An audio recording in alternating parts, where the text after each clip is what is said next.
right, welcome on in to a special late night edition of DCU Daily. I say late night and special because, well, you're gonna have to listen to me this whole time because John is out sick. Even I wasn't feeling the best, but you know what? We're here, of course.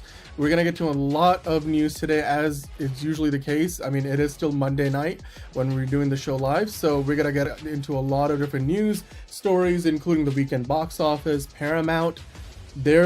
The deadline to submit that offer that Warner Brothers wanted, that 7-day window, has just lapsed. So we'll talk about what Paramount submitted as an offer. Is it going to be the winning bid? We'll get into that.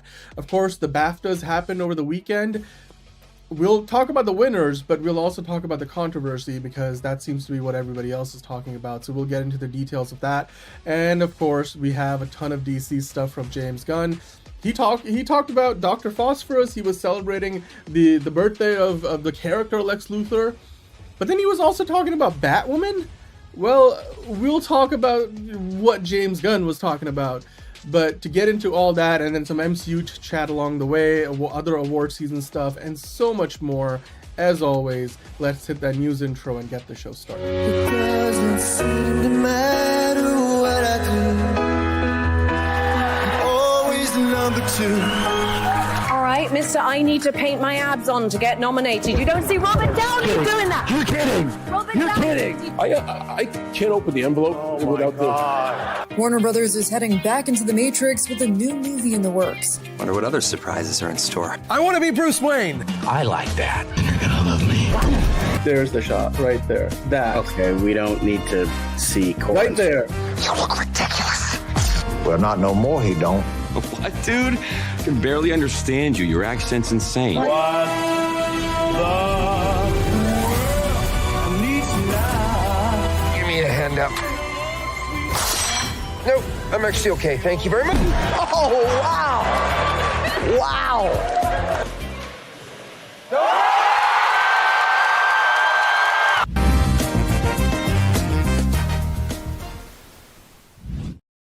All right, okay. Okay. Hello, Brogu. Hello, everyone. How are you doing today, Brogu? Nice to have you in the chat. Steven, yes, late stream tonight. Late stream. John, not feeling okay. I'm also sort of under the weather, but, you know, here we go. We're going to get into it. Honka, honka, Caleb. Better late than ever. Yeah, exactly.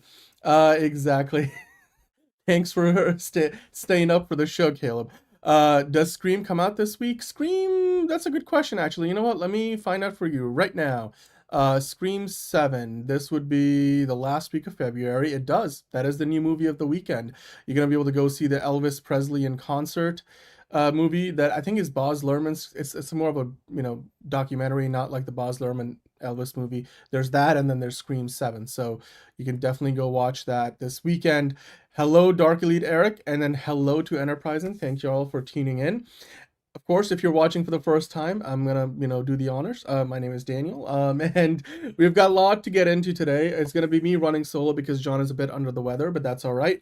We'll hold it down like he has held it down for me and Liz in the past. So without further ado, I want to kick things off by talking about some movie talk madness. Now, I know one of you guys just asked about Scream 7, right, Steven? Well, before we talk about Scream 7, which we will talk about as the weekend approaches, we got to talk about the movie that's probably going to be the first really big film of the year, and that is Project Hail Mary. Now, we don't yet have true social media reactions or, you know, critics reviews, but we do have some early reactions to the movie. I mean, Josh Gad was talking about it recently, saying that the Ryan Gosling sci-fi movie is the first masterpiece of the year.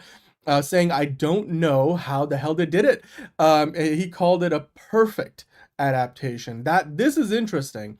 I mean, you know, an actor talking about a movie, you would think like, you know, okay, there's a little bit of bias there because Josh Gad, you know, knows Ryan Gosling well, and, you know, he's worked with Phil Lord, Chris Miller before. And, well, all of that being said, you know, is it a Tom Cruise talking about the Flash situation? In this case, I'd like to imagine that's not the case. You know, that's not true. Because everything I've heard about this movie, from the production, the scale, the story itself that they're adapting here, from day one, this feels like, Amazon MGM put all the right pieces together.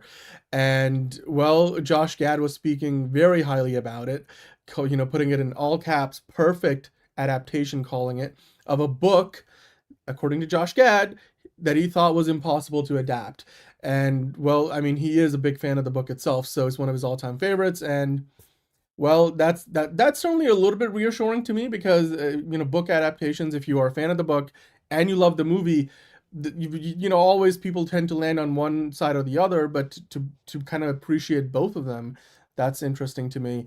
And well, we know that there's some Prime early screenings you guys can go check out too. I forget the dates, but I'm pretty sure if you're an Amazon Prime member, they're doing some early screenings. I'm a Prime member, so I might go check it out for myself, and then we'll do a review on the channel. And before we do that, I just wanted to also kind of talk about the author of the movie, Andy Weir, who said that he has seen cuts of the film. Not surprising. He's the author of the book. I'd imagine that he's been involved in some sort of consulting role for the movie. And he was talking about how, well, it kind of lives up to his expectations, which is always great to hear, right? So this is what he said specifically. I've seen cuts of the film, and it's really good, guys. It's really good.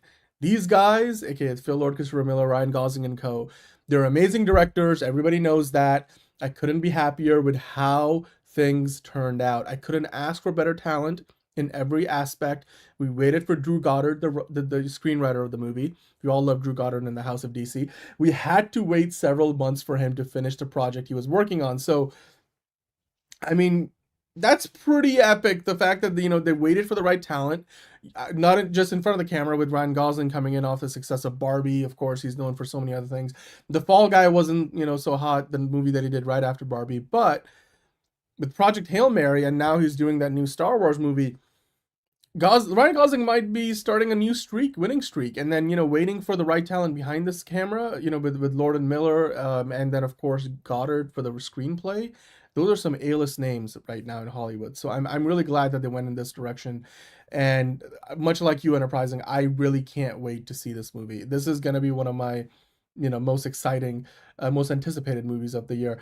Thank you for the comment on the setup. It's not really, I mean, the setup that I've got right now, this is a work in progress. Like, this is, you can see there's doors open to the closet that you're not supposed to usually see. There's a monitor that's half wrapped up here. So you would be this is a work in progress, but thank you for pointing that out. Believe me, it will only improve. And Hunter, hello. We will get into the Netflix Paramount stuff later. So, hold your horses a bit. But I want to hear from you guys. What do you guys think about these early reactions?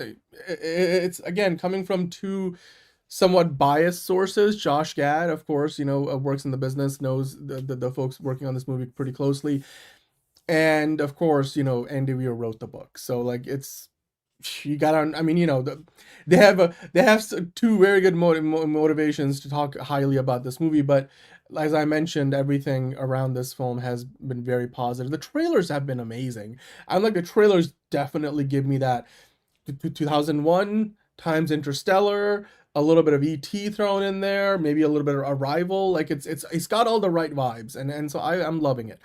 I'm loving it. It's the same author, Enterprising, exactly. He wrote The Martian that Ridley Scott adapted into a brilliant movie that won the Golden Globe famously for Best Comedy.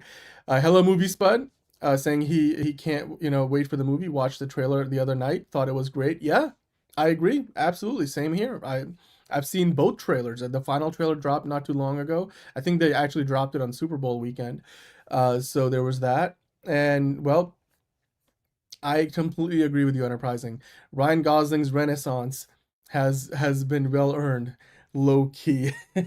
I watched Barbie 4 times in movie theaters, so I'm a little biased on that.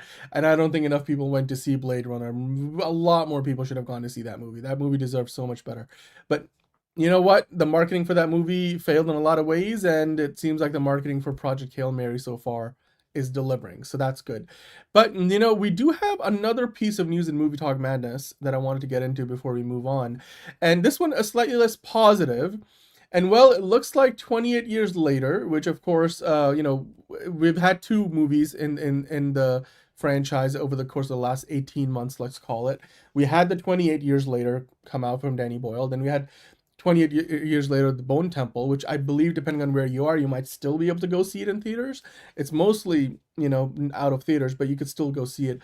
It came out earlier this year. And, well, they've been sort of, touting that this 28 years later is going to become a trilogy unto itself. And Danny Boyle and Sony had talked about how they were pretty much moving forward with a third movie, that Danny Boyle had wanted for a long time, because they were worried about the financing, or like Danny Boyle specifically was thinking, I don't know if these movies are going to make enough money for Sony to justify making a third one. And you know what? To be fair, both 28 years later last year and then The Bone Temple, they haven't exactly blown the doors out the box office, even for horror movies. And, so when we heard that Sony was moving ahead, I mean, it wasn't like an official press release or anything.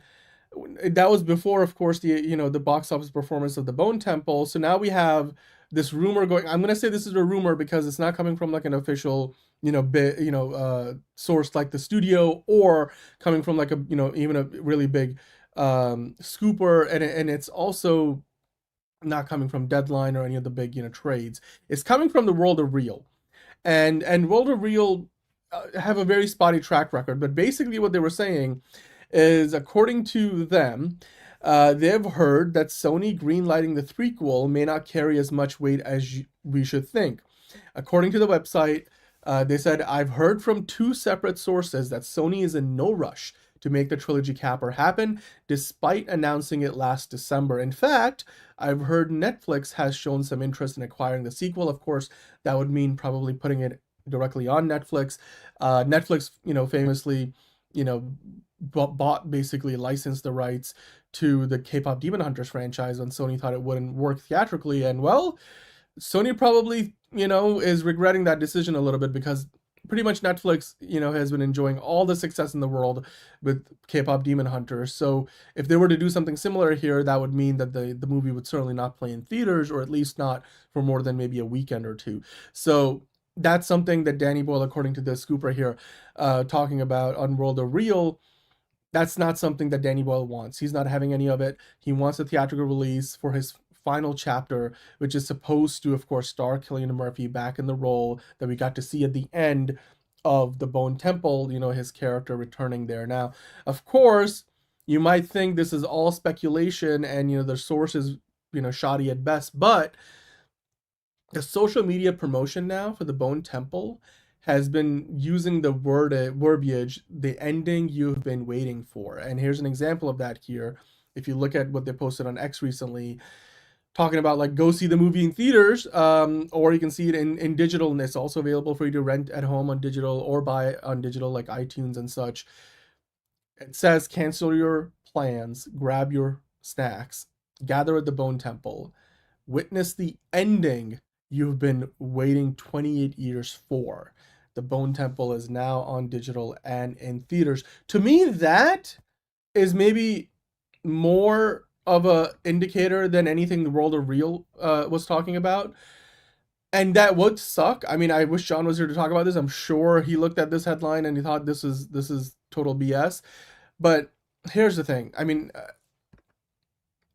well, the box office isn't been super convincing for either movie. I'm not saying that neither movie, was in the red and completely flopped 28 years later and The Bone Temple. I'm just saying they weren't runaway hits. They certainly weren't movies, or so far, it's still, The Bone Temple is in theaters, depending on where you are. They weren't like definitive successes, It's like you weren't looking at that being like, oh yeah, they spent this much, they made this much, they made a profit. It's sort of in that gray area where it's hard to tell. So I think this closely resembles the situation with what Warner Brothers were doing when they released the Snyder Cut. And when I say closely, I shouldn't say that. It's loosely resembles that. To me, I'm going to draw a comparison. So stay with me here. Remember when they were promoting the Snyder Cut? Because the Snyder Cut came out on HBO Max. Eventually, they put it out on Blu-ray and made them a bunch of money doing that. They did merchandising and all that. But when they started advertising it after the movie had come out on HBO Max, they were sort of talking about like, watch Zack Snyder's DC, trilogy or something to that effect. Basically, they were calling it a trilogy. And when I say trilogy, I'm talking like, Man of Steel. Of course, he did Batman v Superman: Dawn of Justice, and then Zack Snyder's Justice League. And that's how they were advertising it. And that was some people looking at it and thinking Warner Brothers at the time, their way of saying we're done. Like the Zack Snyder, story that he was trying to tell is done. There's no more coming, even though, they did this whole display thing in Texas and at the AT&T HQ or whatever that was. Like there's these huge storyboards for Justice League Part 2 and 3, which seemed a little counterintuitive. If you're never gonna like pay off that stuff. But anyway, the point is they were advertising those 3 movies as Zack Snyder's trilogy. So that implied that that was it. That was it. There was no 5-part movie plan that was going to come to fruition. So here, Sony talking about it in the sense that is witness the ending you've been waiting 28 years for. Just that word ending makes you wonder, are they really committed, having looked at the Bone Temple's box office, to making that 3rd and final movie that Danny Boyle has wanted. So I hope it's hearsay as well, because I, again, don't believe a lot of what World of Real says. A lot of times what they say gets debunked anyway, so we'll see how true this may or may not be. It's just I'm looking at the Sony marketing on social media for the Bone Temple now, and it's not entirely convincing, right? Maybe World of Real isn't, all the way, on the money, but maybe they're not all that, off the mark either. So that's how I'm looking at it. I mean, and you guys tell me what you think about this, because ultimately I'm not the biggest fan of the franchise. So am I going to lose sleep over not getting a 3rd 28 years later movie? No, but I know like John's a big fan and he really appreciated both of the movies that have come out in the last couple of years. A lot of you probably are too, so let me know in the comments down below what you think about this. And do you believe the reporting? Do you think Sony is committed to doing that threequel like they've talked about before? Well, Brogu's heading to bed. Good night, Brogu. We'll see you later. You, of course, are a member. You see we got that little member mark there, so thank you for popping in. But yeah, let me know in the comments down below what you think about that, the 28 years later, a threequel in that trilogy, in the 28 years later part of the franchise, because obviously there was a 28 days later and then, weeks later. So anyway, it's kind of weird how that all works out. But maybe the franchise is going to go on the shelf for a little while. Maybe we'll get back to it, I don't know, like 28 decades later or something. Then 28 centuries later, I don't know, 28 millennia later. Now we're like zombies in space. I don't know. We'll see. Let me know in the comments what you guys think about that. Of course, right now I'm going to move on to talking about the award season. Of course, we are on the road to the Oscars. So along the way, we've got a lot of other award shows to get into. Of course, this past weekend, the BAFTAs happened. So we're going to talk about that in detail. And of course, the Annies also happened. So we'll start with the BAFTAs. Now, the BAFTAs, of course, the headlines from the BAFTAs have been sort of hijacked by, not hijacked so much as just been overtaken by the controversy that happened with the racial slur. And I'll talk about that in a little bit. But I just wanted to take a few moments to actually appreciate and give some time to the winners from the night. And of course, the BAFTAs stand for British Academy of Film, Television, and I forget what the A stands for, arts maybe, probably. But it's the British Academy equivalent of the Oscars, except they do film and television. So in the US, you have, of course, the Academy of Motion Pictures, Arts and Sciences, which is AMPAS, and that's the Oscars. Then you have the Emmys, which is, NAFTA, National Academy, or whatever it's not NAFTA, but whatever the National Academy of Television is. But the Emmys and the Oscars are sort of two separate things, but the BAFTAs, they award both TV and movies. Now, of course, for the most part, we're here talking about the movies, so we'll talk about the whole other situation in a little bit, Caleb, so hold on to that thought. But Enterprising, congratulations to Sinners. They, completely, they had some ups and downs, and so they didn't completely dominate the night, but they definitely dominated the headlines in terms of winners. They took away 3 prizes on the night. Of course, one battle after another Warner Brothers movie took 6 of them home and won the biggest prize of the night with Best Film. We know that Sinners, of course, won in a couple of significant categories, and I'll get into that a little bit later. Ryan Coogler is becoming more and more of an inspiration by the day. We'll be talking about him and the X-Files reboot he's working on later in the show. But yeah, I mean, the BAFTAs, they are in some ways, a pretty good predictor for the Oscars nowadays, because the Academy, the voter membership is now much more diversified beyond just the American filmmakers. So you get to see a lot, you get to see some more predictors from the BAFTAs for who's going to win at the Oscars. Like, for example, One Battle After Another winning for Best Picture, it's been doing that pretty consistently. So I want to say that right now the race is probably leaning in its favor, but Sinners is still up there.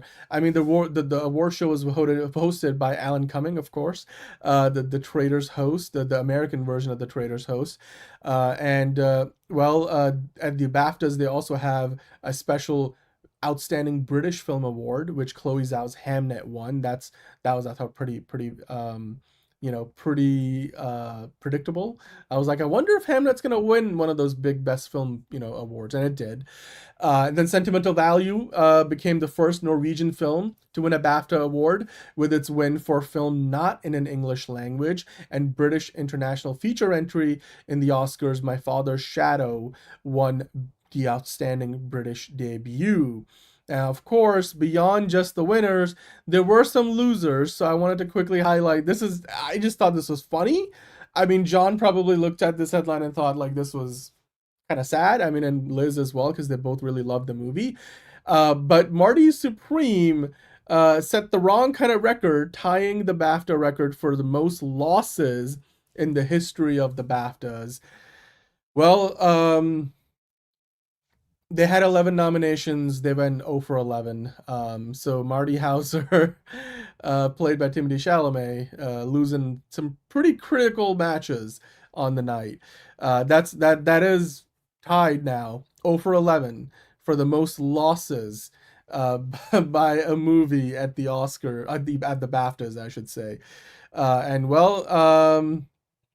Yeah, I mean, one of the biggest shocks of the night, according to here from Variety, was Chalamet losing to Robert Aramayo from Kirk Jones' Tourette's drama movie, I Swear, which is some foreshadowing for what we will talk about a little bit later. So yeah, you guys let me know. What do you think? That's, yeah, take that, Safdies. Caleb, like, look at that. Caleb's happy about it. Movie Spud, yes, Best Supporting Actor is going to be interesting. I want to say Stellan Skarsgård's going to win. He's been picking up some momentum, and while like a lot of the union awards haven't been really given that to Stellan, or so far, like, we haven't seen him succeed much there. I think the international voting base that the Oscars now have, a bigger percentage of it than it used to be, probably means that Stellan Skarsgård has a much better chance of winning the Best Supporting Actor this year at the Oscars than he did or has done at other award shows leading up to the Oscars. Yeah, Marty not supreme at the BAFTAs. Movie Spud, exactly. Very well said.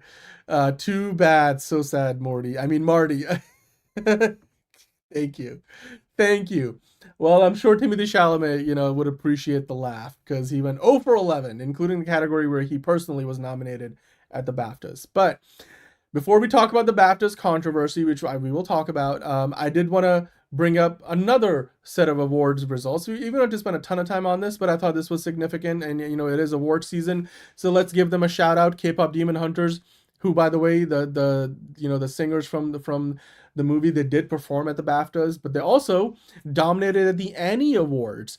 The Annie, of course, the Annies are like the Oscars for animation primarily. The 53rd Annie Awards gave 10 wins to K-pop Demon Hunters. They took home the trophies for Best Feature, Character Animation, Direction, Production Design, amongst many others. Now, of course, the awards, they are considered the highest honor in the world of animation. They were presented at UCLA's Royce Hall in LA on Saturdays, the day before the BAFTAs. And of course, director Hugo Bienvenu's Arco won Best Independent Feature, while Adult Swim's Common Side Effects and Netflix's Love, Death, and Robots led in the television categories with 4 and 3 wins respectively. So there we go. I mean, of course, the big winners of the night, K-pop Demon Hunters, they got 10 different trophies. So yeah, bravo. I think this bodes well for them at the Oscars. At this point, I think it's becoming more and more of a lock that K-pop Demon Hunters will probably win for Best Animated Feature. So Yeah, this is how winning sounds like. Yep, exactly. Well, you guys let me know what you think about those results, because, well, now we got to move on to talking about the controversy from the weekend, because, well, award shows tend to invite celebration, some amazing reactions from, oh, you love me, you really love me, or, I've done this times before, guys, stop the music, like, controversy like that, or maybe sometimes a slap or two. Usually we are talking about the Oscars with that stuff. Today we're going to talk about the BAFTAs, because, well, where there was a very well edited 2-hour ceremony, which wasn't live, it was on a 2-hour tape delay, there was something that they forgot to edit out of the BAFTAs last night, and that was this racial slur that was yelled out in the audience while Delroy Lindo and Michael B. Jordan were presenting an award at the BAFTAs. Now, the BBC has apologized for this since. They did remove the BAFTA Film Awards from iPlayer, which is their streaming service. I think that's only available in the UK, so in the US you wouldn't see it on iPlayer. But of course, the controversy still is there for obvious reasons. Of course, it was the N-word was yelled out in the audience by one of the members. Now, according to this article in Deadline, I'm just going to read it out from what they wrote here, so stick with me for a second. During the event, Tourette's campaigner John Davidson, who is the subject of biopic I Swear, for which, of course, they won the Best Actor award. I just talked about at the BAFTAs from that movie. So it was a biopic based on the life and work of John Davidson. He was, of course, in the crowd. He has Tourette's. He's somebody who's really tried to raise awareness about Tourette's, and given that the movie was a biopic of him, he was in the audience. He involuntarily shouted remarks from the audience, of course, using the N-word, while Delroy Lindo and Michael B. Jordan were presenting the award for Best Visual Effects, and of course, the winner for that category was Avatar: Fire and Ash. Now, the comment itself wasn't entirely audible on the main broadcast, but like it was left in nonetheless on BBC's coverage, and I'll talk about why that's significant. Right now, of course, you're used to watching the Oscars, and the Oscars are done live. Like, you watch it, it's happening as it is. Now, of course, there's always a slight delay, and every live show has a slight delay, every sporting event, but especially shows like the Oscars and stuff, because they want to be able to catch any sort of swearing and stuff and bleep it out. So there's always going to be like a minute, 30 seconds, or depending on if you're watching it on YouTube TV versus like on Comcast, Xfinity, Comcast, the delays will vary depending on how long your lag is from everything getting it encoded, transcoded until it gets to your TV or your screen, whichever screen you're watching it on. Now, the BAFTAs, the actual ceremony is more than 2 hours long, but the show is edited and aired on a tape delay. So the show is happening, and then it's airing on a 2-hour tape delay, which basically means they start airing it 2 hours after the show has actually started. It airs on a BBC One, and they basically edit it into a 2-hour package. So the show itself can be more than 2 hours, but what we get to see on television is condensed into 2 hours. I think that's good. It's sort of better than sitting there for 3 to 4 hour long Oscar ceremonies, which have always had a hard time sticking to their 3-hour window and on broadcast. But you would imagine with a 2-hour tape delay that they would have had enough of lead time to go and sort of edit out this part of the show where this racial slur happened, which again wasn't like being set into a microphone by John Davidson. He was just in the audience, but you can hear it. It's audible in the broadcast. It wasn't something where he was presenting an award or accepting an award, but it's kind of like you hear it. If you remember when the slap happened, like there was a shouting match where Will Smith was like, "Keep my wife's name out of your goddamn mouth," or whatever he was saying. Like, you could hear that Now, I know the international broadcast, you could clearly hear it in the US broadcast, some of that was edited out because, you know, even with the Oscars happening live, they have some delay so they can take care of stuff like this. So that's why people were wondering. I mean, because in the same broadcast, there was a free Palestine like mention in one of the acceptance speeches, and they cut that out. So, and there was, you know, so there were a couple of instances like this where there were political statements or other things like that, call it political or, you know, human rights, stuff like those things were cut out. So why not this, right? Why not this? They should have been able to figure this out. And of course, I can tell you from my experience trying to find just, you know, who won the awards and finding a news story about just the winners from the BAFTAs was very hard to do today, because anytime I typed anything into any search engine about the BAFTAs, everything was about this. So now because of this, you know, it's completely overshadowed, you know, the people who won the awards, or who were, you know, celebrating the work that they had done leading up to the BAFTAs, and it was completely overshadowed by this. So that's one thing, you know. And while that's not the most important thing here, that definitely, you know, it always sucks, because when the Oscars had that slap happen a few years ago, it sort of overshadowed the whole rest of the night, you know. And then for the whole conversation around the Oscars in the aftermath was the slap. And so that's happened here as well. And you got to wonder, like, why they couldn't figure this out while they were editing, you know, the blocks. I do understand from a broadcasting perspective that, yeah, I mean, I get the priorities thing, but Eric, you gotta like remember, like from a broadcast perspective, they still have time to do this. Like the producers could have made a decision or a call. They clearly did not deem it significant enough, you know. But nonetheless, the BAFTA organization itself apologized unreservedly to Michael B. Jordan, Delroy Lindo. Delroy Lindo, of course, said like, "Look, we did what we had to do, and we continued presenting in the moment." And you know, power to them for doing that, because it's tough to be standing up there and to have something like that be heard and then to keep your composure.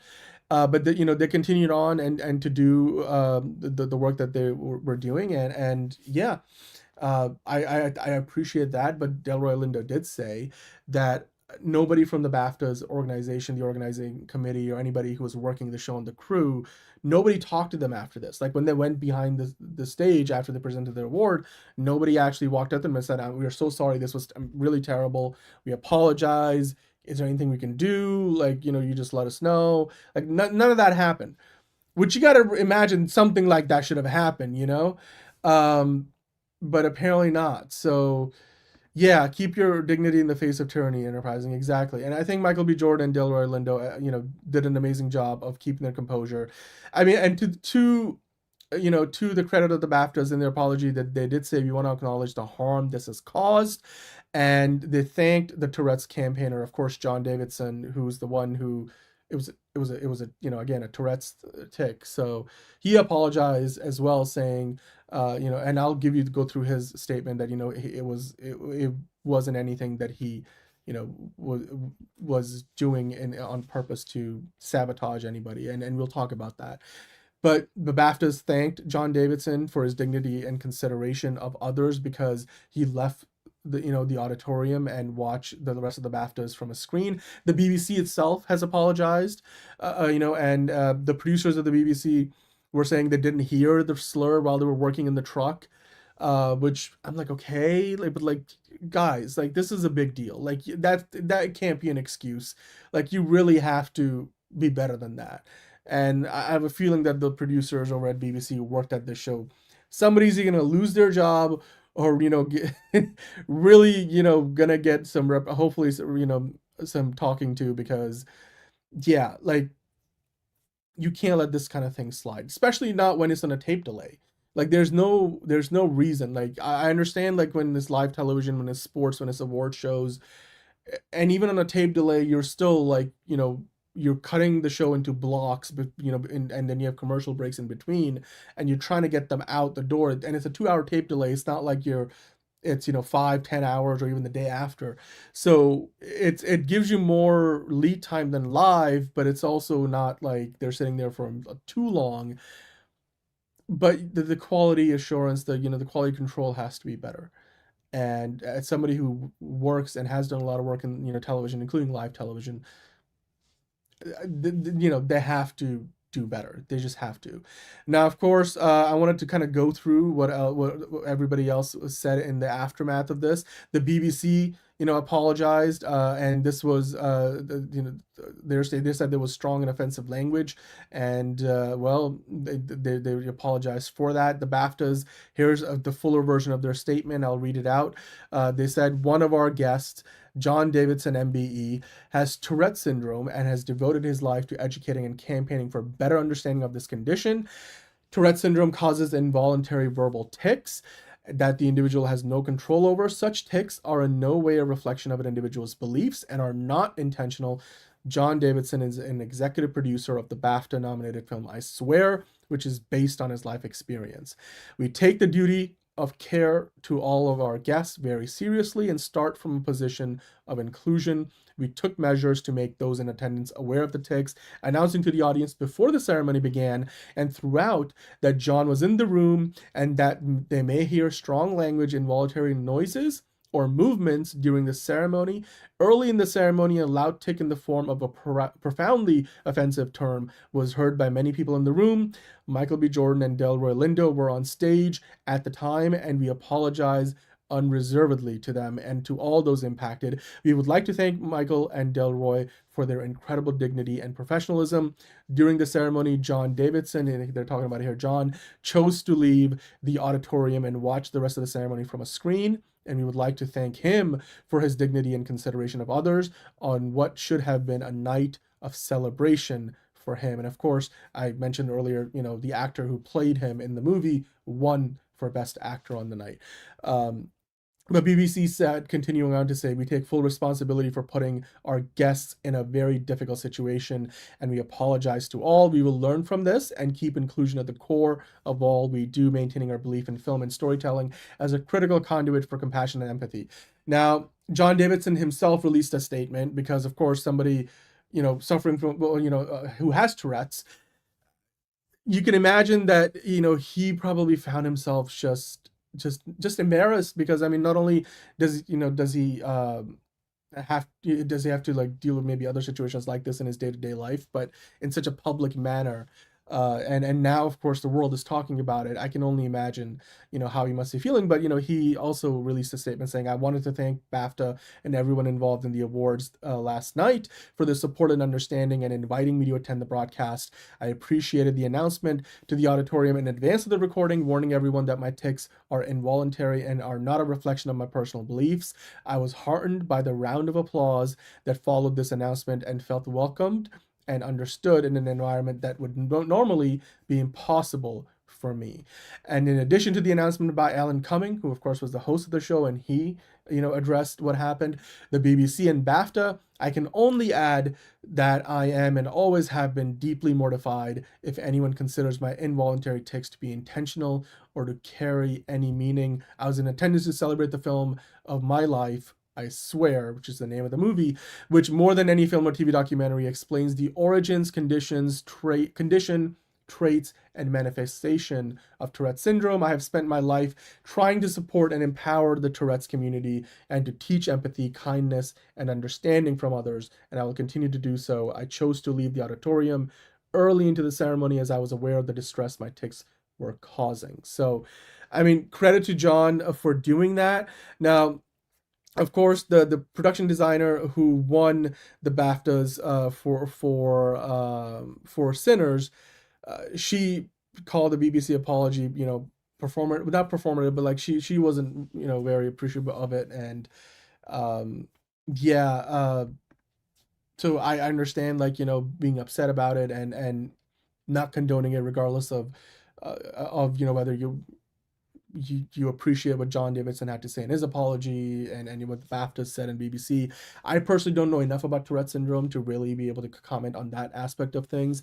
So I'm going to go off of, what John Davidson is saying, somebody who's been living with this condition, and of course, who felt embarrassed by the whole situation. And it's not quite the slap, but it's definitely, an unfortunate situation. And you guys let me know what you think about it. I think the worst thing that happened in all of this was that nobody from the BAFTAs, awards committee went and addressed the situation with Michael B. Jordan and Delroy Lindo behind this, backstage after they presented this award, which is early in the night, like you were saying, Eric. And yeah, movies, but I think that to me was the biggest surprise, because even at the Oscars, and say what you will about the Academy, they clearly took steps to try to address things. I mean, there was a commercial break. We remember how, what am I thinking of? Denzel Washington kind of stepped in to try to calm things down. There was a lot going on. Like, I remember the Oscars were live. I mean, now the tape delay doesn't mean like the show happened the day before. Like, it was still like when the BAFTA started airing on BBC One over the weekend, and in the US as well. You can watch it on the BBC, I think BBC America. They were still doing the show. So a tape delay doesn't mean the show is done. So that being said, I would imagine that in the future, you would want to have somebody like, somebody, even if it's just a PA, just be, there in person to apologize to Michael B. Jordan and of course Delroy Lindo in this case, or anybody else who may feel like they were put in a really awkward situation. But hey, you let me know what you think about this. It's unfortunate, but like, I think one thing that I looked into after this was learning more about the Tourette syndrome, and that's something that it's not very well known, and obviously the movie, I Swear, is a great way to learn about it, and hopefully with more understanding comes empathy and compassion, and it doesn't seem like anybody here had any malintent. It's just they got to improve the process with how they deal with stuff like this at the BAFTAs, and it's unfortunate that it's overshadowed all the winners from the night, but nonetheless, we'll see how things play out in the next few weeks and months, and then see how the BAFTAs do next year. Right now, I'm going to move on to the next thing here. Of course, we got to talk about the bidding war. The Warner Brothers Discovery bidding war continues, and you might be wondering, is this some sort of deja vu? Well, it turns out Paramount is still very much in the game, and we talked about it last week. They entered into a 7-day negotiating window with Warner Brothers after Netflix gave Warner Brothers a waiver to do so. So this is with the permission of Netflix, who already have a deal with Warner Brothers, and it was to see if Paramount had a better offer, and to sort of like get that final offer from Paramount and decide once and for all, which way this is going to go. Now, the deadline for that was Monday night. As we're doing the show live, that deadline has passed. So it does look like Paramount submitted an offer, and they submitted a sweetened offer for Warner Brothers Discovery. The tricky part here is, according to the Bloomberg report that this is all coming from, nobody really knows like the financial details of that sweetened offer, because that information hasn't been made publicly available yet through the SEC, where they usually file all these documents, and that's how we've been finding out about all of this information. But the expectation was that Paramount would up their offer from the $30 per share to at least $31 and potentially higher. Now, one of the reasons why Warner Brothers Discovery cited that they were going to be re-entering into the 7-day window with Paramount initially was because they literally said that somebody higher up in Paramount had mentioned to an unnamed Warner Brothers Discovery, board member, that they'd be willing to go to at least $31 a share, and then possibly higher, because even that wouldn't have been their best and final offer. And they used that as a justification publicly last week to say, we're going to enter back into these negotiations with Paramount and see what they truly have to offer. Netflix said, okay, go ahead and figure this out. And then Netflix has the right to match that. Now, we don't yet know, as again, when we're doing this show live, what that new number is from Paramount. How much did they go up by? Variety did a great article today. You guys are welcome to find this on their website. And they provided some interesting insights from some, industry analysts and what they were expecting. And I wanted to kind of go through that a little bit, because I think that might give us a better idea as to what might be happening. Because according to Variety insiders, they're expecting that Paramount's new offer that they have just submitted before that midnight deadline on the East Coast, that new offer would likely come in somewhere around $32 a share. Now, Netflix, you might be wondering, is that a point at which they will walk away from this deal, or will Netflix continue to maybe try to match it? Because Netflix has already been suffering in their stock price quite a bit since they, got into this and won the deal from Warner Brothers. It's not really done well for their stock, on Wall Street. And that kind of hampers their ability to be able to like go and spend money making, movies and TV shows, licensing things, or to do other, things that require money.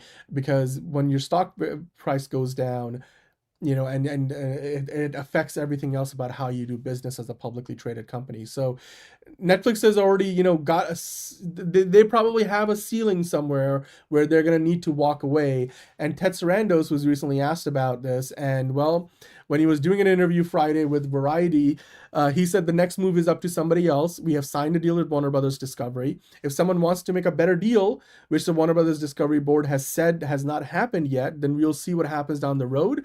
But let's not get ahead of that process.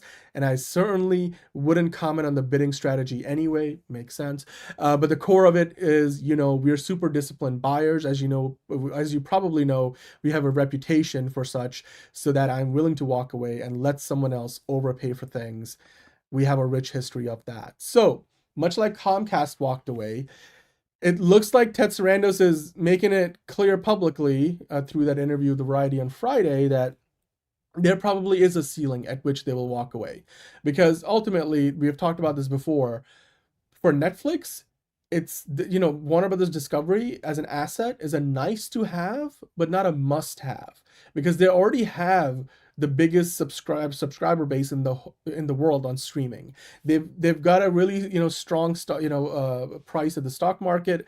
They got a really good credit rating. They got money in the bank. Now, even though the stock market has been affected by this whole M&A thing with Warner Brothers in this bidding war, Netflix is still in a stronger position. Meanwhile, Paramount, I think, is in a much, much more difficult position as a studio that may need, to do another merger if they can't make this happen. For them, Warner Bros. Discovery is more of a must-have. They need this to get that scale and in the market and get a bigger market share, because their streaming service, Paramount Plus, doesn't have nearly as many subscribers as Netflix. They have like a fraction of what Netflix has. They're not even like the top, I think, depending on where in the US or wherever you are in the world, they might not even be like one of the top 3, top 4 streaming services around. So they need a lot more scale, and that's what Warner Brothers would give them. So it looks like, Netflix, they'll probably walk away at some point. The question is, how high would Paramount have to go to make this happen? Because the breakup fee that Warner Brothers would have to pay Netflix to walk away from that deal is something Paramount has already said they will cover, which is like $1.8 billion, $2.8 billion. But having said all that, Netflix right now can match whatever Paramount offers. So like, as I mentioned before, whatever Paramount does, whether it's $31 an hour or higher, so $31 a share or higher, Netflix is probably going to match it. But you got to wonder, can Paramount blow them away with this next offer that Netflix just says, okay, we tried, we're just not going to go that high. And well, according to this article in Variety, Robert Fishman, who's an analyst at MoffettNathanson, a financial firm on Wall Street, they gave some analysis here. So Robert said, the question now becomes, how high is Paramount willing to go, and whether Netflix will exercise its matching rights and increase its offer as well. In short, we do expect Paramount to go to at least $32 per share to put the pressure back on Netflix to increase its bid, likely to around the $30 per share range. Now, Netflix's current offer and deal that's been accepted as the official deal as of now is $27.75 per share. So they would be going up to 30. Paramount's already at 30, and they would need to go probably to at least 32 per share, according to this this analyst here, Robert Fishman. So they were also saying that if Paramount truly wants to win the bidding war with Netflix, we think it will take a bid in the range of $34 per share to avoid an ongoing debate over the value of Discovery Global's networks. Now, that's the key here, because Netflix matching the Paramount deal is not necessarily going to be on a per share basis price, because Netflix is not buying the same thing really. They're not buying the TV networks. Those would get spun off, and the current Warner Brothers Discovery shareholders will get part ownership in that new company. So Netflix's offer to match Paramount could still come in lower on a dollar for dollar value, like in terms of, X dollars per share. But that would, it would all depend on, how they're valuing the Discovery linear networks. Paramount wants the whole thing. They're not going to, want to spin off anything. Netflix is allowing Warner Brothers to spin off the TV networks. But having said all of that, I think at $34 a share, Netflix is probably going to look at it and be like, that's already overpriced. We aren't going to get on with this. So yeah, Monday was the 7-day deadline, Eric. So the deadline has now passed. And so Paramount has submitted a new bid. We don't know the actual value of it because the filings in the SEC haven't come out yet. So yeah, and then James Cameron, had written to to one of the senators this past week, arguing in favor of the Paramount offer. Then Mark Ruffalo did the whole thing about like, why do you think the Paramount, offer is better? Aren't they going to create a bit of a monopoly if they merge with Warner Brothers? That's one less traditional studio that's going to be around versus Netflix. Like it just, so there's been a lot of back and forth publicly happening. Hello, MTG. So yeah, it's gonna be interesting to see where things go from here because I do think Paramount has the ability to go high. I just don't know if they're gonna want to blow away, Netflix in this next offer that they've submitted, or if they're just gonna go up incrementally, maybe from 30 to like 31, maybe 32, and see if Netflix ups their number because it's kind of like you have to kind of inch up, little by little. It's kind of the best analogy I can give to all of this is if you're bidding on eBay. If you have ever bid on eBay, right? Like let's say you're bidding for a new MacBook and it's going for $2,500. The actual price for that particular MacBook on Apple's website is like $3,200, right? So if it gets anywhere close to that, you're like, I'm probably just gonna go buy it from Apple anyway. So it's $2,500. Now what Paramount is doing here is Paramount is saying, maybe we will do $2,550 and see if Netflix can, is still willing to come, match it for us. And Netflix says, okay, yeah, we're gonna match it. Like we're gonna do $2,550. So both of us are gonna do $2,550. Okay. Maybe we do 2,800. 2,800. All right, let's do 2,800. Now that's jumping up a big chunk. And then if Netflix keeps going, we're like, oh, okay, all right. So what's the threshold at which the other bidder is no longer going to outbid us?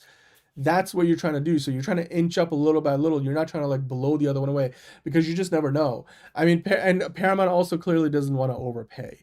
Like they don't want to just go to $34 a share because they probably think that's, too high as well because their original bid was like in the low 20s if you remember all those months back. So Paramount knows they're the ones that have been driving the price up, and if they're going to win this, they want to win it with the lowest price they possibly can. So increments is, I think, is where we're going. Yeah, bidding on eBay. Yep, exactly, Eric, that's what it is. Nobody wants to just up it by like $500 and be like, it's a $3,200 thing on Apple.com, but we're gonna bid for $3,000. Sure, chances are you might win it at $3,000. That MacBook that you could have paid $200 more to get it directly from Apple, but you only save $200, and who knows, you might be paying shipping, whereas Apple will probably send it to you for free.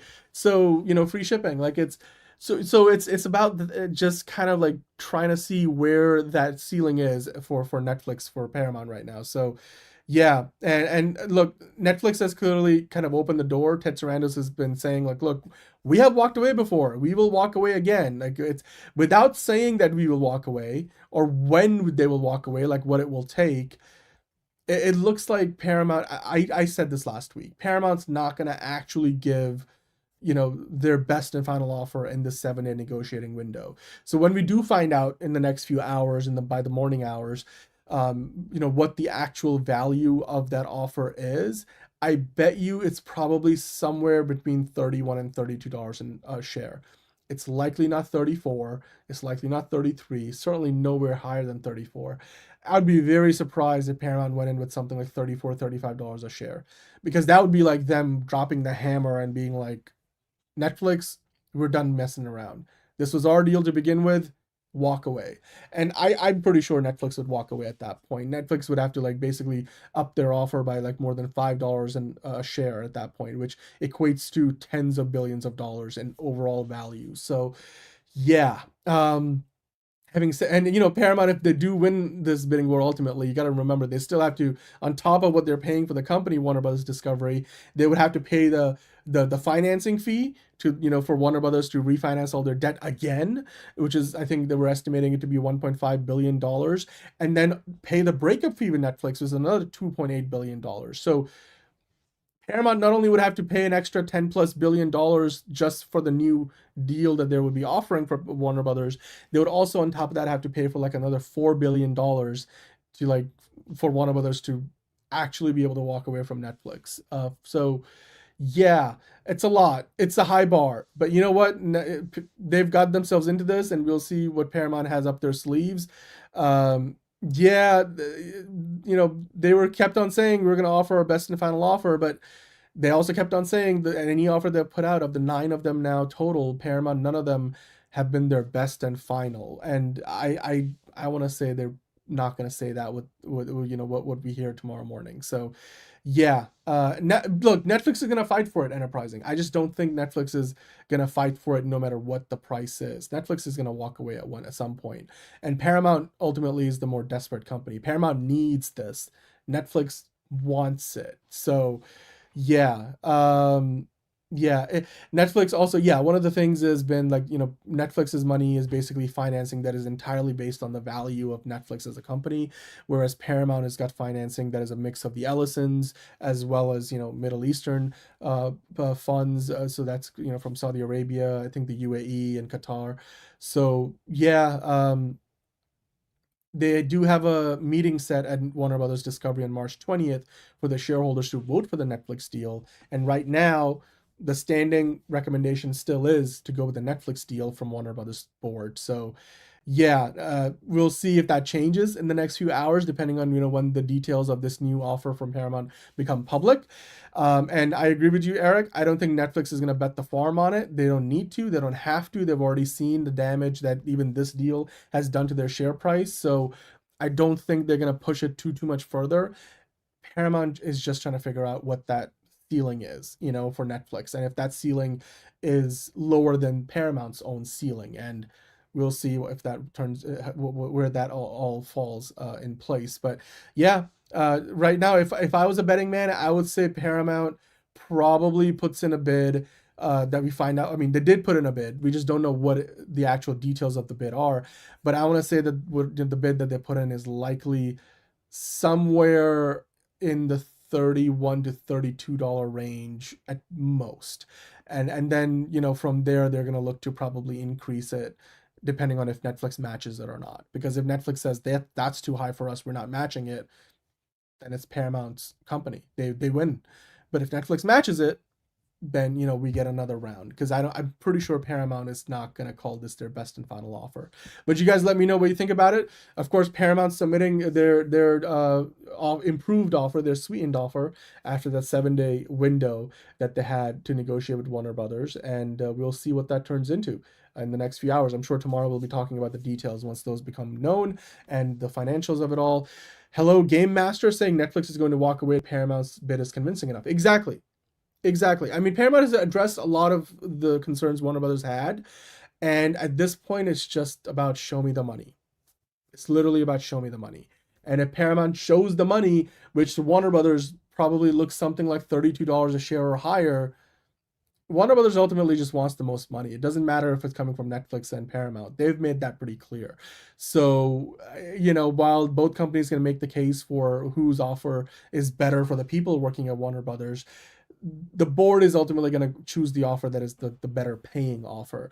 And while Netflix's offer currently is more or less on the same, you know, level with Paramount has the option right now to blow away Netflix's number and see if Netflix is willing to match it or not. So we will see. Yeah, we will see. David Allison's probably already typing out another email. Eric, you are right. I bet he's already working on it right now so that it goes out first thing in the morning. But we'll keep an eye on this story. I'm sure we'll be talking about it tomorrow. So we'll keep an eye on this and yeah, see what Paramount has to offer officially. We don't know the number yet, but we'll find out soon enough. And then we'll see if that's enough for Warner Brothers to change its mind and break up with Netflix and, you know, go sell itself to Paramount.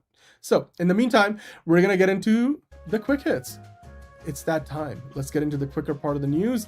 And the first thing I wanted to get into in the quick hits is the box office. Of course, it's a Monday night, so we get to talk about the weekend box office. GOAT, the Stephen Curry produced movie, the animated movie GOAT, has unseated Wuthering Heights after a close race for number one in what was a quiet winter weekend. Of course, across the Northeast, the blizzard shut down a lot. I mean, even, Broadway was basically closed. The PGA had a set of awards that they were doing, the Producers Guild of America, not the golf PGA, and they didn't do that. They postponed it. But with all of that said, it turns out not enough adults went out to see Wuthering Heights, and more families made it out to see GOAT. So GOAT pulled ahead ultimately at the end of the weekend with $17 million from 3,863 theaters, only going down 36% from its opening weekend, which is pretty good. It turns out GOAT found its legs. And Wuthering Heights, while they came in second, they weren't that far behind. They pulled $14.2 million from 3,682 theaters, so slightly smaller number of theaters. But that was a 57% drop from its opening weekend, so a much bigger drop. But, having made over $50 million in its opening weekend, I can imagine why, Wuthering Heights had that bigger drop. Whereas, of course, GOAT made less money in opening weekend, so they had better legs. It makes sense. The two movies that were in the top two last week still in the top two, Wuthering Heights and GOAT just swapping places. GOAT is number one now, Wuthering Heights is number two. So yeah, good for the GOAT. All right, let's move on to the next quick hit. Daredevil Born Again. Of course, the showrunner has now confirmed that the end of the Mayor Fisk story is going to happen in season 2. So season 3 is going to go into some other Frank Miller inspired storytelling. So the showrunner was talking about this, and he was doing an interview with SFX magazine, and they said the playbook is pretty well established. So when we were writing this stuff, we were like, here's what he does. The anti-vigilante task force is part of the comics. We built them and costumed them based on the comics. There are a few sequences that were shot a year ago that could be off the news and is weirding all of us out. Even the trailers, I was like, there's some potential here to make some very, very close to home metaphorical analogs that we'll see on the screen. Which is always great, like when you're able to comment on the real world with good storytelling that's a step removed from the life that we live. But Scarta Payne, the showrunner, saying he had mixed feelings about that. Stan Lee once said that he wanted to make his comic books a reflection of the world you saw outside your window. Then I also believe what's fun about the genre is definitely fun in working with superheroes, and you're dealing with huge archetypes, almost mythological characters, and that's fun writing. So he's almost glad to get out of the realm of politics and New York politics and all that stuff. And then as to get into season 3, the Mayor Fisk story will be done, and they're going to return to the Frank Miller era comics, and he's looking forward to doing that. So yeah, according to Scarta Payne, it was fun to play in the realm of politics, but I like something a little more street level personally. I don't know, what do you guys think? I have been enjoying the Mayor Fisk stuff so far, but I can't imagine that that's what they were going to keep on doing forever, so I'm excited for them to get back to doing more comic booky stuff, let's just say, and Frank Miller era stuff. Yeah, John's not here today, figure drawing, by the way, another member on the channel right now. Thank you for being a member. Be sure to check out those member exclusive Tier List Tuesday, Fancast Friday episodes. But yeah, Frank Miller, we don't besmirch his name while John's not on the show. But don't you worry, John will be back soon. He's under the weather. But yeah, Harry Potter star Daniel Radcliffe, he closed the door on playing the Wolverine. And he was doing an interview with comicbookmovie.com recently. Anyway, I think he's got that new show, Reggie Dinkins or whatever. Like it's like an Office-like show. It's not like The Office, but it's like a mockumentary crew filming Tracy Morgan's character, The Fall and Rise of Reggie Dinkins, I think. And I forget, I think it's on CBS or Fox. It's one of the networks. But anyway, so Daniel Radcliffe has been promoting that, and he was talking about, of course, all the Wolverine fan casting. And he said it was a very flattering internet rumor. It was not ever real. It was never suggested in any kind of way by anybody with any power to make that happen. And honestly, you would be stupid not to consider something like that. If they do other Wolverines, being the person who follows Hugh Jackman is not on my bucket list for anything, for any role of his, particularly the role he has made the most iconic of his career. I am happy not to be doing that, and let him keep doing it. And you know what? To be fair, he's gonna do it till he's 90 anyway, so I don't think Marvel's looking to recast that role anytime soon, Daniel. So there we go. Yeah. Yeah, you know, John is missing on a very precarious day, but don't you worry. John will be back soon. I mean, it's also like the weather has been kind of crazy. So yeah, Eric. But yeah, I mean, they made fun of the short, you know, King Wolverine and Deadpool and Wolverine. I don't think they're gonna be casting somebody who looks like the comic version of in terms of the height of the character anytime soon. They're not going to be casting a new Wolverine anytime soon. I'd be highly surprised even after Secret Wars if we get that. We're probably going to keep seeing Hugh Jackman. Let's be honest. And besides, the X-Men don't need Wolverine to be in every movie. I think Marvel can give us an X-Men movie without Wolverine, and then just let Hugh Jackman, you know, keep kicking the tires in the role for a little while.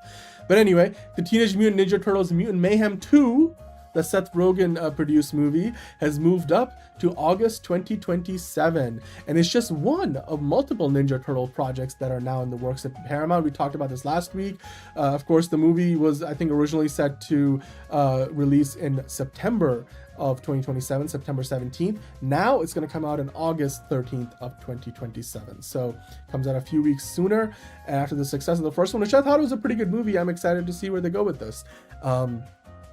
But you know what? In terms of movie theaters, AMC theaters not doing so hot. They just suffered a nearly 10% attendance drop in their latest quarterly report. And while their losses were at, you know, a decent number, but they were still, you know, not in the black by any means. Yeah, and honestly, when I look at this, like, here's the thing. Their domestic attendance has been, and international attendance has fell 10% to 56.3 million patrons versus the year before when it was, you know, 10% higher. Do the math on that. But yeah, their revenue is down 1.4%, which was 1.3 billion last year, 1.28 billion this year in the same quarter. And I mean, their US attendance was down by 7.5%. Their international attendance was down by double that, 15%. I just think a lot of this has to do with AMC making some bad decisions, like, you know, from the different seats in the auditorium cost different, you know, amounts of money, and then just, you know, charging out the wazoo for concessions and not playing the movie for the first 30 minutes. It's wild. It's wild. Hello, Yash. How are you doing? I like TMNT Mutant Mayhem 2, Eric. I want to see the sequel for sure. Yeah, I mean, AMC is also probably not doing well because, you know, there's not a lot of movies coming out right now. But even December, I mean, that's what the last quarter would have been, not doing so hot. Yeah, there's X-23, Eric. That's the other. That's technically not Wolverine, but that's what, you know. Well, she was in Logan, and then yeah, they brought her back for Deadpool and Wolverine. So I'm sure we'll see that. We'll see her again, Daphne Keane. Yeah, figure drawing. He might. Well, I don't think he's buried under the snow. Yeah, there were parts of Rhode Island that got like over 3 feet of snow. A bunch of, you know, other parts of Massachusetts got 3 feet. Connecticut, New York, New Jersey, most places got 2 feet. I got like close to 2 feet, and I'm in Jersey. So yeah. Oh, hello, Yush times 2. Yeah, I mean, look, not a lot of people were going to the movies this weekend because of the weather, but I'm glad, Eric, that you went and did that. Obviously, you know, stay safe while you are doing that, and if you can't make it to the theater because it's just terrible weather outside, it's okay. We shouldn't be going to support our theaters at the expense of our own safety. But yeah, it's also that some of this is to do with the economy, like Enterprising is saying, because, you know, people just don't have as much, you know, just cash to just spend on stuff that's non-essential. Like going to the movies is more of an entertainment, more of like a want to do this rather than I need eggs and milk and groceries thing. So I totally get that. But you know what? While people were staying at home, they were all watching the Milan Cortina Olympics, the Winter Olympics this year that delivered the most watched Winter Games since 2014 across NBC Universal platforms. I have worked the Olympics for NBC Sports several times before NBC Olympics, and so congratulations to all of my fellow co-workers and friends over there. And you know, they averaged 23.5 million viewers on NBC Peacock and all of their digital platforms, and of course Versant's CNBC and USA Network across the combined live afternoon Milan prime window. So basically when it was prime time in Milan, but here in the US it was afternoon hours, as well as the US prime time window in the evening hours between 8 and 11 p.m. So that is the biggest number, 23.5 million on average since 2014, which is pretty significant. That was before the pandemic. So good on them and congratulations on another great Olympics. So Funko inspired TV shows and movies and animated projects are in the works at Rideback and Spurry. There we go. I'm sure we're gonna get a Funko movie to add on to the Labubu movie, and we're getting another Angry Birds movie. I'm sure John would have been excited about this. We'll ask him about it later. So, but yeah. Anyway, let's keep on going here. I don't know why Yash likes to get like all offensive in the chat, but bye Yash. Winona Ryder has joined Wednesday season 3, reuniting with Tim Burton and Jenna Ortega, of course, from the Beetlejuice movie. So not only that, but we also have some news about somebody who's not going to be in the movie, if Deadline would let me actually talk about this. A series regular is leaving. Joanna Lumley has been promoted ahead of season 3. The series regular who is leaving, of course, I thought the name was here. Yep, Percy Hines White, who left after season 1. But yeah, it looks like we're seeing some more casting changes. So in addition to bringing in Winona Ryder, they also have added Chris Sarandon, Noah Taylor, and more onto the show as production on season 3 has now begun. So there you go. Wednesday season 3 on the way. Chris Sarandon on the left, Noah Taylor, who I remember from Charlie and the Chocolate Factory, the Tim Burton version, Oscar Morgan, and then you got Kennedy Moyer on the right there. So the show is well and truly on its way. So let's keep on going here. We gotta talk about some more casting news if it will load. Lily Collins is set to play Audrey Hepburn in film on making of The Breakfast at Tiffany's from Imagine and Case Study Films. Imagine, I believe, is Ron Howard's production company. Dickinson's Elena Smith is scripting. So can you imagine seeing Lily Collins as Audrey Hepburn? I certainly can. If you Google both of them side by side, they look somewhat alike. Tom Hanks is going to be playing Abraham Lincoln in Starburns Industries' Lincoln in the Bardo. Playtone is producing. So based on the book, New York Times #1 bestseller, Tom Hanks is going to be playing Abe Lincoln. Big fans of Tom Hanks here from day one of the channel, so appreciate that. Ryan Coogler's X-Files reboot has now landed in pilot order at Hulu, with Danielle Deadweiler set to star in the show. And here's what they said in the article. The truth is right here. Ryan Coogler's reboot of The X-Files is officially moving forward with a pilot order at Hulu. And of course, Danielle Deadweiler is set to play one of the lead roles in the pilot. I'm gonna say she probably plays Scully. You know, I can already see there will be people talking about like, oh, you know, they race swapped the character. It's not based on a comic. There's no rule that says Scully has to be, you know, white. Gillian Anderson did an amazing job. I have had mixed opinions of like the Revivals 2 seasons that they did in like 10 years ago now on Fox. But Ryan Coogler like comes at this from a very interesting background, because he's talked about how his mom's love for the show got him into this, and I very much am in the same boat. My mom loved watching X-Files when I was growing up. I was probably too young, and I probably shouldn't have seen a few episodes that I still remember as giving me nightmares. But I love that, you know, he shares that, you know, his origin of the love of the X-Files is through his mom, and so is mine. I'm a little worried that they can update the X-Files concept for the modern day, because even with the original creator and even with the original cast members, the revival was up and down. And it's like, you know, like in the world of smartphones and AI search and everything, it's hard to, by the way, shout out to the US women's gold medal hockey team for winning that, and we'll leave it there for now, figure drawing. But yeah, like in a world where, you know, you have smartphones and the internet and social media and AI, some of the stuff that the X-Files just thrived on in the 90s was very much like the 90s, you know, like it's like, can you bring all those concepts into the modern day and not lose, you know, what made the X-Files the X-Files? I can't wait for the show nonetheless, because Ryan Coogler has never missed a beat with the movies. So him loving the franchise on TV, I think he's going to do a good job with this. But then I also look at what Jordan Peele did with the Twilight Zone. And, you know, it didn't quite work for me all that well, because the Twilight Zone, you know, was just so of its time, you know, in the 40s, the original one. And I do wonder if it's like, no matter how good of a job they do, because it's not like Jordan Peele did a terrible job, if they can ever truly kind of recapture that energy.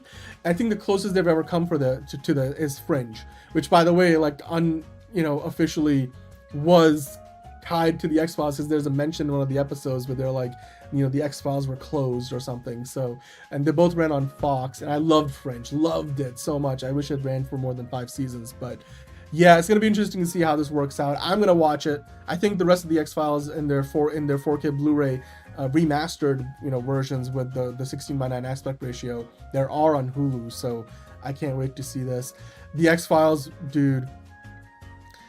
The X-Files were a huge phenomenon. You think the Game of Thrones was big? X-Files, but in the 90s, was bigger. So yeah, and you know what? Like I said, Jordan Peele, for me, more often than not, did well with the Twilight Zone. I just thought, again, like a lot of the reason maybe I personally loved the original Twilight Zone is because it was like about this, like, you know, kooky, like there was, every other episode was about like some alien UFO thing, and it was from, you know, all the, you know, the Cold War era stuff, the 50s, the 40s, and how people thought about aliens, and, you know, Roswell and all that stuff. And it's hard to replicate that today because you have to do it so differently. But I do trust that Ryan Coogler will probably do a better job than most any other creator. But like, yeah, the Twilight Zone, the Outer Limits, X-Files, these franchises, I love watching them growing up. And if there was anybody I would trust to do this right, I would trust Ryan Coogler to do it right. And I can't wait to see what Danielle Deadwaller does. Again, she's going to be a lead. I want to say she's going to play Scully, but you never know. She might be playing Mulder. The official logline for the pilot states, 2 highly decorated but vastly different FBI agents form an unlikely bond when they are assigned to a long-shuttered division devoted to cases involving unexplained phenomena. So, I wonder if this is going to be canonically like a requel, where it is in the same world as Mulder and Scully. And it's not a total reboot. Maybe that's why they're saying she's not playing, like, you know, Scully. I just wonder how that's gonna play out, you know, because the original show still, you know, was around with the revival not too long ago. So I wonder if they're gonna tie all this together. I'm forgetting the name of the creator right now in my head. It's the tip of my tongue, but I know that he's you know, given his blessings or is involved loosely with this adaptation. So we'll see what it turns into. I can't wait. The X-Files, man. Would love to see more. Yeah, and Coogler could succeed where Peele might have fallen short. I agree. And he's certainly got the cachet right now to do this. But hey, you know what? The new, rumored, the MCU's currently rumored new Black Panther, Damson Idris, of course, who was in the F1 movie. He just did an awesome trailer for 2026 F1 season, which starts in a couple of weeks on the 7th of March. They're going to be in Melbourne, Australia. I watched this trailer. Go check it out on X, Formula One, all their social media teams, all the accounts, I should say. New cars, there's new power, there's basically new rules, there's new engines, new cars. There's Cadillac. America has an official team in there, even though Haas is still around. So it's gonna be fun. I'm looking forward to the new F1 season, and of course, Damson Idris still part of the promotions. I wonder if he's gonna be in the sequel too. You know, if they are making a F1 sequel, I would love to see him back in there. But hey, you know what? Money Mayweather and Manny Pacquiao have now got a boxing rematch set to be live on Netflix in September of this year. That's right.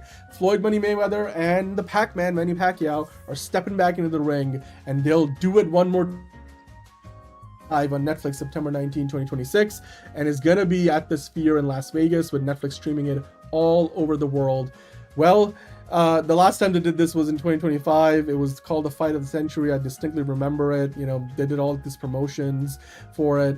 Floyd, you know, Mayweather like went on this WWE, had a program with the Big Show in WrestleMania time.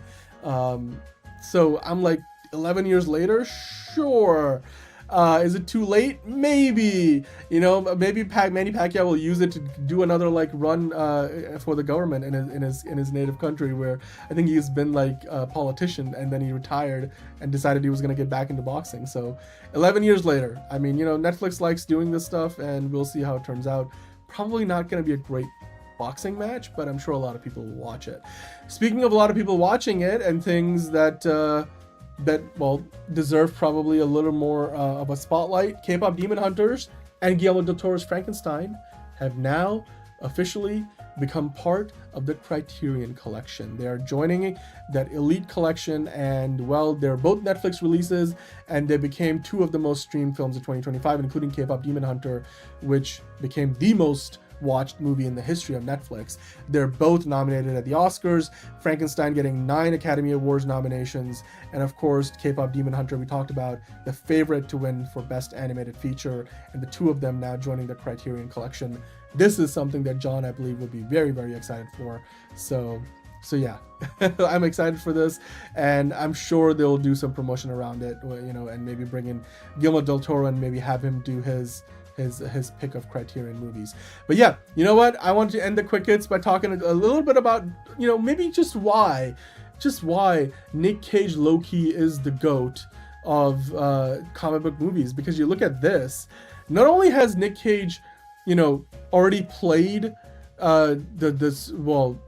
Ghost Rider, but he was, you know, canonically, he now, if you watch The Flash, he was a super variant version of Superman, which is, of course, goes all the way back to Superman Lives, the movie that he was gonna play Superman in years ago that never came to pass. So adding to all of that, you know, he's now gonna be playing a version of Spider-Man in Spider-Noir. So which actor can say they've played not one but two and maybe even three, if you can, depending on how much you know how highly you think about Ghost Rider, three of the most iconic comic book characters. Nick Cage, one of the GOATs, Ghost Rider, Superman, and now Spider-Noir, aka Spider-Man. That's one hell of a resume. You know, Nick Cage can play a very good DC character, maybe make it a series. I hear you, Jordan. That's a great idea. And speaking of which, yes, so many superheroes. We're done with the quick hits. So that's it for the quick hits. Upcoming, we will be getting into the DC stuff. Speaking of DC, we've got a bunch to talk about, including what did James Gunn say, and we will talk about you know, some of the other DC quick hits. There's some interesting stories, you know, including stuff about Man of Tomorrow. We're going to be getting into some talk about maybe Batwoman. That's interesting. I didn't have that on my bingo card for the weekend. So yeah. If you ignore the quality of the first two projects, he named himself after Luke Cage, didn't even get a cameo. I know. I want to. If they have Luke Cage pop up in a Daredevil thing, or if they give him another show on Disney Plus, I want to see Nick Cage in there somewhere. But yeah, victory mine is DC time, and with that, don't forget to hit the like button if you haven't already. Because this is the end of the news part of the show. Hit subscribe if you're new here. Hit the notification bell so you know when we're going live. But don't you worry, we're not done yet. Like when you guys were saying, Enterprising, it's time. It's time. It's DC time. It's another project that's been blessed from the beginning. There's the shot right there. That. Okay, we don't need to see right there. Hey, buddy. Eyes up here. Now you want to get nuts? Let's get nuts. Here we go. Victory mine. Ask me how am I doing? I'm telling you, really, I'm doing sublime. I never wait in the stewardess line. I just go do it. I'm moving my time. Really had nothing to do with it. How am I moving? I'm moving like you want to shine. Follow my lead. Don't listen to lies. I had to put me all in the line. That's why I know that victory's mine. I prefer Jared Leto. Honka honka!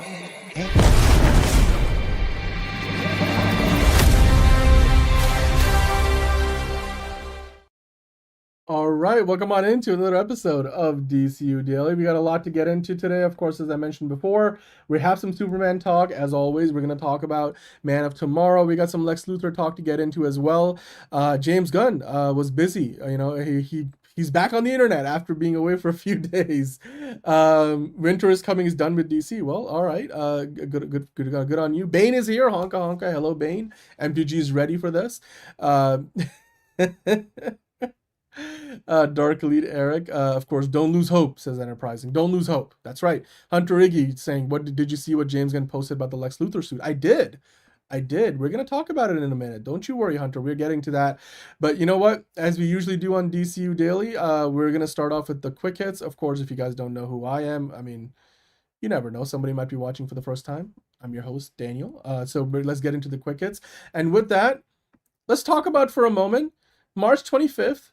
Cannot be here soon enough. I keep seeing more and more artwork. This, of course, is from Jorge Jimenez, and then the DC Film News account sort of put the pieces together. We're getting that Superman Spider-Man #1 crossover comic. You can pre-order it starting March 2nd. I feel like I'm just advertising for this, but it's worth it because the artwork looks amazing. Every time you get a new look at this, it looks fantastic. And March 25th is when we'll be able to get our hands on these. So getting to see two of the goats of the comic book world together. They both also happen to be reporters/photographers who work for the biggest newspapers in their respective cities, from the Daily Planet to the Daily Bugle. I can't wait for this. I know you guys probably can't wait for it either. Definitely let me know what you think about it when it comes out. Speaking of comics, of course, The Dark Knight Returns celebrating their 40th anniversary. I just thought I'd point this out. If you haven't already, go check this out. They did a really good video behind the scenes look, as well as just talking about, from people who have worked at DC and have covered DC over the years, the importance of, The Dark Knight Returns and celebrating his 40th anniversary. It really kind of changed the game, not just for Batman, but for pretty much comics as a whole.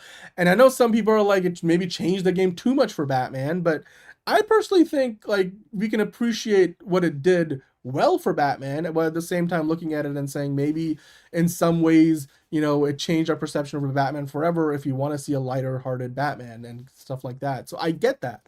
It's all subjective, but I still wanted to point this out. And I usually don't get to say a lot about this because if John's on the show, then this usually triggers, a big rant on his part. So yeah.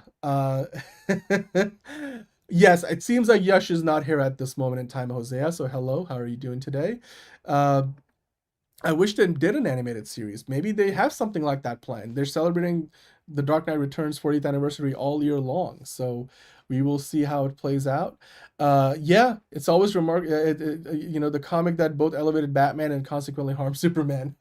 See, exactly. You can appreciate it. You can at the same time look at it, and say that, it maybe did more harm than good. I personally think, it was a little bit of both, but we'll see what else DC has in store for us the rest of the year. Now, speaking of DC Comics, Absolute Wonder Woman. I found this variant art about Absolute Wonder Woman. Of course, I believe that is Black Canary. It'd be back there, am I? Or no, that's Zatanna. That's the Absolute Zatanna. So you got Absolute Zatanna, and then you got Absolute Wonder Woman. Chef's kiss. It's an exclusive 616 Comics variant by Kyuyong Eum, and you know what? Amazing. I still think that this design of Wonder Woman should be the costume in the DCU, and that Zatanna gets my vote. Definitely gets my vote. So I'm gonna stop thirsting over that, and we're gonna move on. It's because those are the quick hits. So I'm gonna keep them quick, nice and quick, because now we're gonna talk about what did Dream Girls. Thank you, Enterprising. You said it. You said it.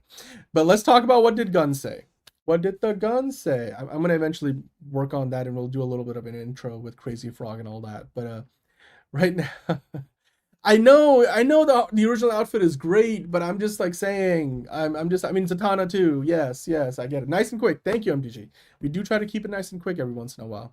Quickies, as you call them. But hey, what did Gunn say? So, James Gunn was busy over the weekend because, he said, I leave the internet for a couple of days and I come back, and then everybody has like these random wild theories and falsehoods that they're throwing out there. I'm going to debunk everything. Now, after he was done debunking everything, he decided to, do some wishing of well of the characters that he has featured and will feature in the DCU. So he wished a happy anniversary to Dr. Phosphorus, who went from melting faces on the pages of comic books to stealing scenes in Creature Commandos. And yes, that radioactive charm is courtesy of the great, as John would agree, and you guys would probably agree, Alan Tudyk. He made his debut in Detective Comics, Dr. Phosphorus did, in Detective Comics number 469. This is DCU Daily 466, by the way. Written by Steve Englehart, with pencils by Walt Simonson and inks by Al Milgram. So yeah, I mean, Dr. Phosphorus, by the way, his episode in Creature Commander season 1 was when we got our first look, sort of, at the silhouette of Batman in the DCU. That's our only Batman appearance in the DCU, even though it was mostly shrouded in darkness and didn't quite look like the actual character, maybe more just the animated version. But yeah, Dr. Phosphorus, he's going to be back, and yeah, Blight and Dr. Phosphorus are pretty similar. You're right, Enterprising. But James Gunn not only did that, but he also shared a different kind of Batwoman, quote unquote, from Guardians Volume 3. Of course, if you guys remember watching Guardians Volume 3, you remember this was one of the habitants of that alien planet where it just looked like Earth, except they were all aliens. I think that was purposefully meant to be eerie. I wish we got more of it, because we just kind of focused on the high evolutionary a lot, and and they played off a lot of these elements for laughs, like where they were just walking around the neighborhoods on the planet. But I really wish we got to see more of it. I would love to see, a Disney Plus show around that. That would be a perfect idea for it. But yeah, different kind of Batwoman, because this is literally like, she looks like a bat. I get it. It mostly looks right. I get it. She's not actually anything like the DC Batwoman, but I appreciate that James Gunn is still willing to completely, totally embrace that Marvel DC connection, because rising tide raises all ships, as they say. But speaking of rising tides, actually, before I get into that, let me see. You guys have got a few comments in there. Oh Lord, he's doing Snyder type walk down memory lane. No, well, I mean, he's reminiscing like Zack Snyder does. Nothing wrong with that, nothing wrong with that. Besides, he's the co-CEO of DC Studios. James Gunn can do whatever the hell he wants with DC stuff. Well, not whatever the hell, but you know what I mean. Dark Lead Eric saying Matt Reeves did a great job showing the evolution of Bruce's violent vengeance persona to him figuring out his more heroic Batman persona. That's right. No longer vengeance. He's going to be hope, even though the second movie's working title is Vengeance 2.0, which whatever. Anyway. Yeah, the weird music in that Epcot like Earth 2 is hilarious.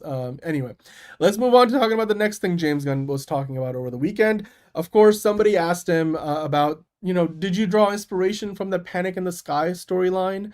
Was that a key influence for Man of Tomorrow? Because that's what everybody has been sort of speculating. And then James Gunn came out and responded to that comment saying, fun story, but not really, no. More specifically, I read almost every Brainiac story to put Brainiac and Man of Tomorrow together and used bits and pieces I thought worked best, but Panic in the Sky wasn't a key influence on the story. So yeah, he didn't address the Maxima part of the question, whether she's going to be in there or not, but he did address the Panic in the Sky with the post-crisis Superman's first time leading a group of heroes. It looks like that's definitely not a major influence. It's not a key influence for James Gunn. I don't know. What do you guys think about this? Were you hoping that James Gunn would be saying, oh yeah, Panic in the Sky is one of my big influences? Because if you remember when Superman was coming out, James Gunn even posted like a list of comic stories that he pulled a lot of inspiration for Superman. And he hasn't done that yet for Man of Tomorrow, but then again, he's not even started filming it. He's been storyboarding it and they're in pre-production. But yeah, I guess some of us were wrong about that. I mean, it's not Panic in the Sky. So, I mean, but he has pulled inspiration from a bunch of other places. So we'll see, what that ends up becoming. Maybe he'll tell us before the movie comes out. Olivia, hello Olivia. I don't think I've seen you in the chat before. Thanks for watching and tuning in. Hit the like button if you're enjoying it, and hit subscribe. But your question is, Olivia, when do you think that we will get more news on the DC Cinematic Universe Wonder Woman movie? Good question. Um, the last we heard, Ana Nogueira was working on the script, and well, we haven't really heard a ton since, other than James Gunn kind of addressing it and reaffirming that. He did say the Paradise Lost TV series is not dead. It's in development. That was debunked because a lot of people. I think what was it?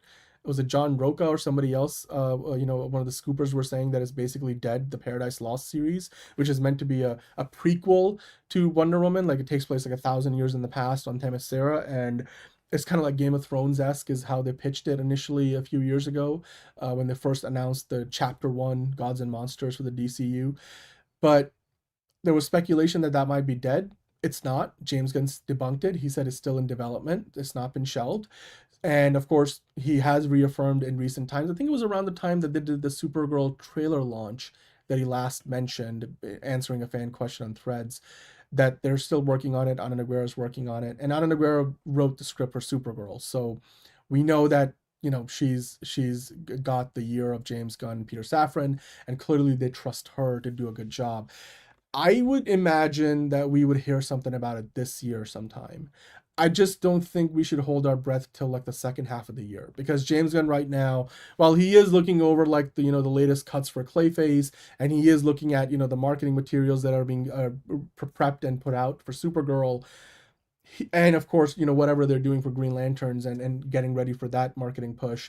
As far as Wonder Woman goes, it's still in the scripting stage, and I bet you James Gunn, his focus outside of doing sort of reviews for those projects that are coming out this year, most of his time is going toward prepping to shoot Man of Tomorrow, which we know is going to start filming as early as April of this year. So I don't think they're going to be able to give a total green light to the Wonder Woman movie, probably at least not officially till the second half of the year, around the time that they wrap on Man of Tomorrow.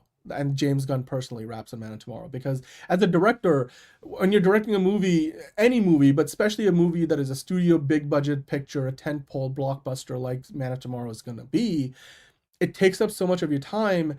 I don't think he's gonna be able to sit there and read like the script all the way through.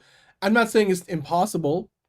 Again, this is my opinion, but I don't think he's going to be able to shepherd that along as closely as he would have been able to if he wasn't working on another, big movie like he is this year. So I would expect to hear back for the second half of the year. And to answer your other question, do you think James Gunn would ever want to do a Batman Beyond DC Universe movie or animated TV series? Well, I mean, an animated TV series, there's already one out there that I think a lot of people would say is going to be impossible to top anyway. But as far as a TV movie, well, as far as a movie goes, we know the idea has been knocked around in the past. I bet you James Gunn is aware of it. We've even had artwork from it, like in a concept art we've talked about, sort of like Batman Beyond, but like as a movie, think like the Spider-Verse movies, but Batman Beyond. And I would love to see it. I know John has ranted about it before. I don't think that's going to happen in the foreseeable future, but DC is still trying to like get all these other projects off the ground. I would imagine if we were going to get it, you'd probably have to wait at least 5 to 6 years, because they're still trying to like get a solid foundation built for this new cinematic universe before they start to move into those kind of characters, because you want to have your DCU Batman proper with Bruce Wayne before you get to the Terry McGillis character and do a Batman Beyond movie. And I mean, if they get a really good pitch for Elseworlds version of it that's separate from the DCU, great. It's hard to predict. James Gunn would be open to it. I just don't think it's happening anytime soon. Man of Tomorrow is my most anticipated announced comic book movie in the next few years, even more than the Avengers movies. You know what? It may just be even better than those. You never know. MTG. Eric saying, the DCAU Brainiac, he prefers the Superman from that, where he leaves a bit of himself in computers. And you mean you prefer the Brainiac from the Superman in the DC animated universe, where he leaves a bit of himself in computers and eventually figures out how to attach himself to organic beings like Lex and Darkseid. that is, I agree with you. I do like the subtlety of that and how they layered that story. So we'll see. Maybe James Gunn certainly is aware of the DC animated universe, and he's definitely been inspired by it before. That was one of the inspirations that he had for Superman that came out last year. So we'll see if that plays into Man of Tomorrow as well. Yeah, John Roca said he heard from a writer about it. That writer probably wasn't chosen. Yeah, MTG, you're probably right. That, again, second, third hand sources. And if I don't know if they really put together a writer's room, for Paradise Lost. But yeah, if James Gunn says it's still in development, then it's still in development. And I want to see Game of Thrones Themyscira, for many reasons. But Queen Hippolyta in her youth, yep. I hope at some point we would love to get, a Batman Beyond thing enterprising. Yeah, Diana Prince of Themyscira, that would be Wonder Woman, absolutely. Oh, hello, Stacy. How are you doing? Thanks for the compliment. Hosea asking, did you like Batman scurrying along the ceiling in BVS? I don't think he was scurrying along. I think it was meant to be more like he's a bat. Like he was the way they shot it, honestly, was scary as fuck. Like it was like Batman was an animalistic creature in that movie. The way they introduced him, it was that police officer was probably shit his pants in that moment, and rightfully so. And we have never really seen that before, so I appreciated that we got to see that kind of side of Batman, particularly in that movie at the time in BVS, where Batman was like still like an enigma to a lot of the police officers, and some didn't even think he existed. Others thought he was like some kind of monster for real. So I appreciated that. And I really liked that it was different from anything we had seen on the big screen for Batman before. Way more than what we saw with Michael Keaton and Christian Bale and stuff. Okay, so MTG is more excited for Man of Tomorrow than the Avengers movies, and the Batman Part 2 is the only other movie in discussion. Spider-Verse 3 is my third. That's a great list. That's a great top 3, man. I agree with that so much. Yeah. I think Gunn would be into it. I think he would love to see Batman Beyond, but it's just like you gotta crawl before you walk, before you run, right? So I don't think we're gonna get Batman Beyond anytime before Batman, Bruce Wayne Batman actually makes it to the big screen. So yeah, budgets, and I mean it's also like James Gunn and Peter Safran are earning their keep right now running a DC Studios. It's gonna take them a while to build up the cachet to kind of do more things like this. I think a Wonder Woman movie and a Batman movie being successful will go a long way towards that, but we're just not there yet, yeah, I mean the Flash, Shazam, and Teen Titans, which by the way, the Titans was also a script that Ana Naguera was working on before she pivoted to Wonder Woman. So that might still be in the works. And I bet you, yeah, we will get all of those projects before Batman Beyond. But the only way I can see it happening sooner is if, again, somebody comes with a brilliant story and says Batman Beyond and has the perfect pitch, even if this is the same guys that we have talked about before who pitched it like, an animated movie franchise like the Spider-Verse. If one of those pitches comes in and, they're like, we could do it for a reasonable amount of money, and James Gunn and Peter Safran feel like they have, the leeway to do that, unless that happens, I don't see it happening anytime soon. It will probably happen more likely than ever, especially when the third Spider-Verse movie comes out. I think if it's really successful, then that might speed things up for Batman Beyond, but I just don't want to speculate any farther than that. I would love to see Static Shock as well, by the way. More of Static Shock, especially I want to see if Michael B. Jordan still is interested in making a Static Shock movie. That was something that was in the works a while ago. Olive skin brunette beauties in Paradise Lost. What's wrong with that, Eric? There's nothing wrong with that. Not that there's anything wrong with that, as they would say in Seinfeld. I would love to see that. I mean, that's one of the many reasons why you would tune into Paradise Lost day to day. They could make a killing with that, can't they? On HBO? Come on. My Beneath the Cowl Batman voice? Swear to me. I can't. I've been talking for like an hour, man. Like I'm sorry, Stacy. Like I'm gonna lose my voice if I start to talk like the Bill Batman. Enterprising saying, man, if DC ever figures out their issues with Milestone to get Static Shock. I know. God, I want to see Static Shock. Yeah. Yep, dude, Eric, I think the Zack Snyder, like, you may not have gotten a ton of stuff right in Batman v Superman. I still like the movie overall. But that being said, what he did with Batman in almost every detail, and I think Ben Affleck as Bruce Wayne and Batman was amazing. The style worked well, and even in the Flash, I mean, well, which wasn't really a Snyder thing, I thought it for the most part worked well. Yeah, exactly. Mythical to rookie cops and suspicious criminals. Yeah, they even Batman. Not only was he like that in the animated series, but even in the Dark Knight Rises, you know, you get to see like 8 years have gone by and Batman's not been around. So like these young cops who haven't, you know, seen Batman, you know, running around the city, you know, and fighting Joker and Two-Face and stuff. To them, it was like, oh shit, like that's Batman, you know. It's put that thing away before you hurt yourself, son. And it's like something like that. Like I like those moments. I want the aura of Batman. And I felt like Zack Snyder did a really good job with that. Like he showcased that. And so I appreciate it. And you know, that movie had its moments. Batman v Superman had its moments. And I hope that Man of Tomorrow will have its moments as well. Because James Gunn, while Panic in the Sky wasn't a key influence, he didn't say that it wasn't a influence. So I do look forward to seeing, you know, what he talks about when he tells us what were his influences for Man of Tomorrow, like he did for Superman. So we'll get into that, of course, as we move forward. You know what, Enterprising, bi or lesbian? I'm okay with that. I'm okay with that. I still watch it. Paradise Lost. I ain't losing anything. I hope Cersei's the main villain character for Wonder Woman's DC Cinematic Universe movie we're going to be getting from the DCU. Yeah, Olivia, exactly. I hope so too. I mean, they've already introduced Cersei in Creature Commandos. It would make her, you know, an easy pick there because we already know the character. And well, not a lot of people watched it. Because it was an animated show that's on YouTube now. I would love to see Cersei return, but it would depend again the type of story that they're telling. But yeah, speaking of the type of, see, everybody's in agreement. Paradise Lost, you know, olive skinned beautiful woman, like bi or lesbian. Who cares?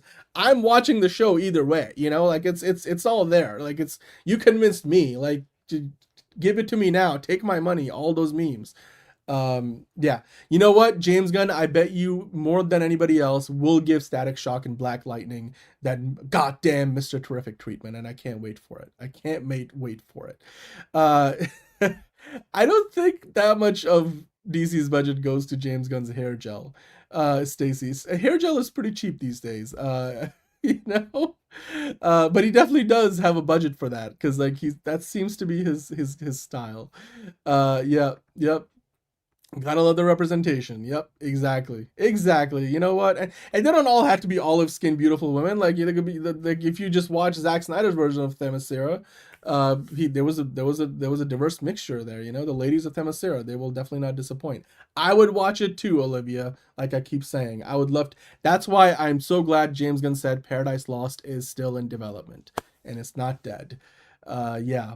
And I would love to see all of those Wonder Woman antagonist characters. I just don't think we're going to see them all at once. Maybe some of them might be in Paradise Lost. Maybe, you know, we'll get to see them in over the course of hopefully a trilogy of Wonder Woman movies. Maybe even, you know, a Justice League movie. I feel like there's at least a couple of villains that Wonder Woman has in her rogues gallery that could justify being, you know, a big bad for a Justice League movie. You know, like what we have gone over in Marvel. They've taken like Loki and made him into an Avengers villain. So, which has comic book precedence, but Paradise Lost, #2 animated, Emmy-nominated show after Lanterns. We're not playing around. Yeah, you know what? I'm pretty sure Lanterns will get an Emmy nomination or two, much like The Penguin did, and won. So Paradise Lost is going to be an HBO show, and I mean the HBO does not miss. The Last of Us doing so well, and they've shown that they, you know, they've got the right, you know, people in mind. Casey Bloys has done a great job there. So, yeah. Oh, come on, Stacey. Get your mind out of the gutter.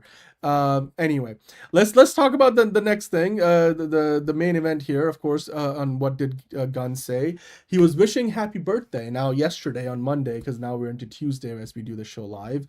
He was wishing a happy birthday to the ambitious and unstoppable CEO and scientist, Lex Luthor, who most definitely is, all caps, not a villain, according to James Gunn, but instead a protector of Earth and humanity. He swears on a stack of Bibles, he said in parentheses. We'll see how he does working with arch nemesis Superman in Man of Tomorrow in theaters summer of 2027. He first appeared in Superman #4, written by Jerry Siegel, with pencils by Joe Shuster and inks by Paul Cassidy. You know, James, here's the thing, man. Like, as much as I appreciate that, your opinion and your take is yours, and it's all subjective and not objective. Lex Luthor, damn right, shot a dude with a gun in the head, point blank range in Superman. That motherfucker is not a hero. He's a straight up villain. I'll brain to mouth filter hit that time. So I don't know what you're talking about. I get what you're trying to say here, that he's not a villain, but in any world that I live in, if you shoot somebody in the head and kill them, you're at least spending the rest of your life in prison, So, yeah, not my hero. I'm sorry, James. We just, agree to disagree, let's say. But yeah. I appreciate that you're saying that, we're gonna need to like give him, I don't know, I guess need to justify somehow that there's gonna be some sort of either redemption arc, or like you're at least gonna need to be like, oh, they're working together because they have to face a common enemy that's gonna destroy the planet kind of situation. I get it. And maybe James Gunn is saying all this being very tongue in cheek. But last I checked, James, your movie Superman, Lex Luthor was not only just a bad guy, he's one of the most despicable bad guys the new DCU has. And I mean, he may be very well aware of that too, but the dude literally shot another dude in the head and said, "Oh, I thought that would take longer." Like, he's not only, he's pathologically, he's pathologically a bad dude. Like, he's got some psychotic tendencies. Yeah, a villain wouldn't treat Mr. Handsome as well as Lex does. There you go. See, Eric's making an argument in your favor, James. There you go. Yeah. So I wonder how he's doing in Belle Reve these days, Lex Luthor is. Yeah, I mean, he has been reformed on and off in the comics, but I don't know. I'm pretty sure James Gunn was being tongue-in-cheek. But I just wanted to make a point. That Lex Luthor is firmly a villain. That MFR like shot a dude and killed him. Maybe the world of the DCU isn't aware, but those of us watching the movie are. You're not going to convince me that Lex Luthor is a good guy. It's not. Like, and it's not even just that, it's all the other things like that. I mean, James, you wrote the character. He's a pathological, like, egomaniac. Like, so it's yeah. How many F-bombs? Just one, because if you drop one F-bomb, you can still be a PG movie. So I think I'll keep it there. Yeah, he's still a villain. See, you guys agree with me. Hello, Bane. Hey, at least the dude knows to play well to his henchmen. Yeah. Although he sold out a few of them, and even Peacemaker season 2 for the right price. So there you go. Yeah. I guess, yeah, it's protector of Earth and humanity. He swears in a stack of Bibles. Get it? I get it. This is like James Gunn's inner Lex Luthor shining through. It's still going to be interesting to see how exactly that whole dynamic works, because literally Superman was right there when Lex Luthor shot a guy, a completely innocent person who had nothing to do with anything in that moment. How is Superman going to reconcile working, with, of course, Lex Luthor, the guy who literally shot somebody that helped Superman in cold blood? Not to mention like what he was doing with all the people, like against just straight up stacks of Bibles, James Gunn, more like stacks of human rights violations and list of crimes that Lex Luthor probably got charged with and rightfully should spend the rest of his life in prison for. Yeah, Lex will do what his ego guides him to do. Sure. You know what? If that was my defense, and if I was, on trial for murder, then great. I hope the judge looks kindly upon my crimes. But anyway, I get it, James Gunn. You want to tease the whole thing with Lex Luthor and Superman teaming up, but let's be honest. This is not a Captain America Civil War situation, because there was a lot more subtlety there. Like, Iron Man and Captain America were still heroes, but like, you killed my mom. Like, I get it, Tony. I get why you're mad, and I get like why you're mad that Steve didn't tell you about it because it was his best friend. I also understand why Steve didn't say that, because Bucky is his best friend. So when they're fighting to the death, you understand that. But like, when Superman and Lex Luthor are fighting on the same team, I'm gonna be like, is he with you? I thought he was with you. Like, and then you just killed Lex Luthor in the end. I don't know. Superman doesn't kill in this universe, at least not so far, but we'll see. How would Lex do against the Iron Man suit?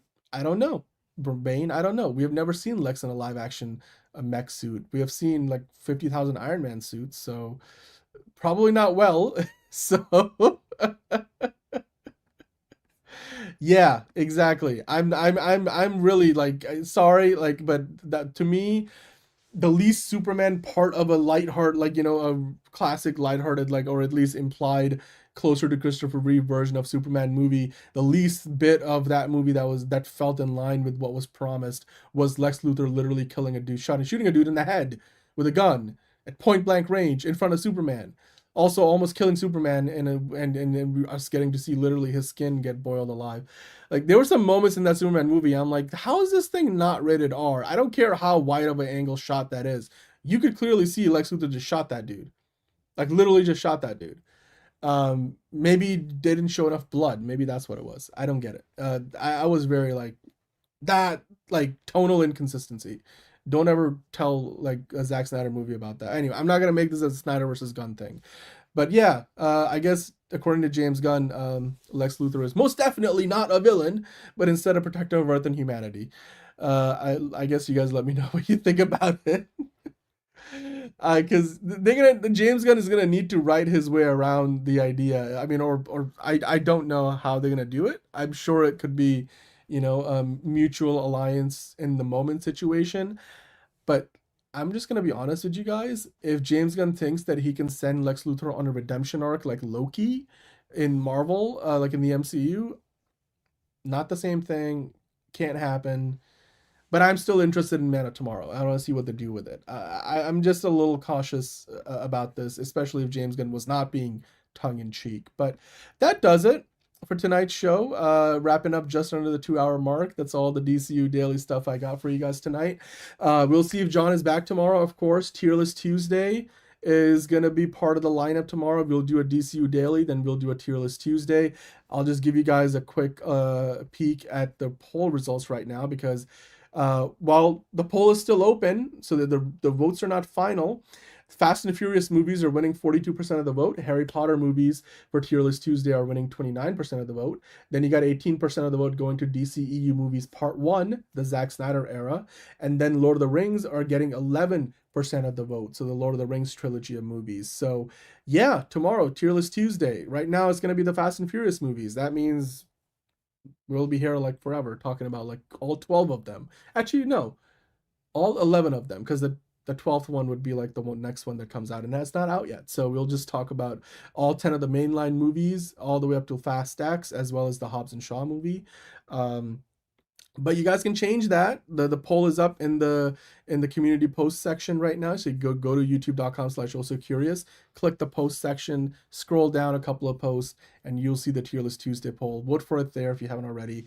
And yeah, we will see what the topic ends up being tomorrow. But if you guys are still watching, whether you're live or after the fact, of course, let us know in the comments down below what you thought about the show, what you thought about James Gunn's insistence that Lex Luthor is not a villain. Okay. And of course, hit the subscribe button if you haven't already, and hit the notification bell so you know when we go live. I would love to see Zatanna get her own movie or TV series, Olivia, and I do think that will happen. In fact, James Gunn has already sort of hinted at the idea, so I'm sure they're kicking around a few ideas for a Zatanna project in the halls of DC Studios.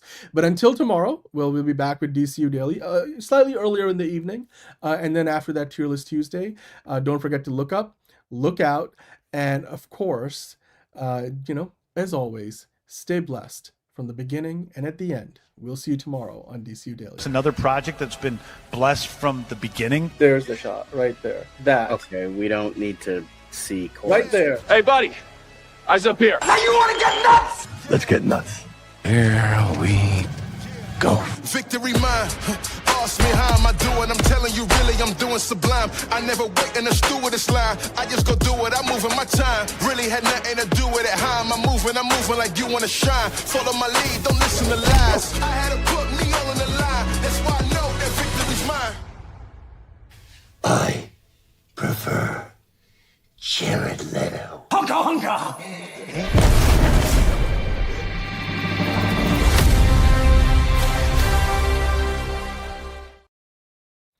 And of course, as always,